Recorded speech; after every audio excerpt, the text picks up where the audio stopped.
Terima kasih, alhamdulillah patek di cabai saya sudah aman terkendali. Nah, jadi ini ya, kebetulan juga saya gunakan fungisida Trobintop ya, sama-sama juga dengan Aban ini menggunakan fungisida Trobintop. Fungisida Trobintop ini bahan aktifnya azoxystrobin difenoconazole. Bisa kita gunakan untuk mengendalikan berbagai macam jenis penyakit pada tanaman cabai kita. Misalkan penyakit bercak daun, penyakit antraknosa, ataupun penyakit patek, ataupun penyakit busuk.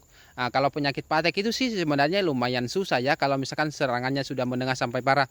Tetapi untuk menggunakan fungisida Trobintop ini kan dia sifatnya sistemik yang bersifat protektif, kuratif, dan preventif. Bisa kita gunakan dari awal sebagai bentuk pencegahan agar tanaman kita tidak gampang terkena penyakit. Jadi kita gunakan sebelum ada tanaman kita terkena penyakit, dan bisa kita gunakan saat ada tanaman cabai kita terkena penyakit, dalam artian kita melakukan pengobatan. Jadi bisa kita gunakan sebagai bentuk pencegahan, bisa kita gunakan sebagai bentuk pengobatan. Ini kita gunakan rutin ya di tanaman cabai kita agar tanaman cabai kita tidak gampang terkena penyakit. Dosis penggunaannya itu juga lumayan rendah ya, cuma gunakan 1 ml per liter.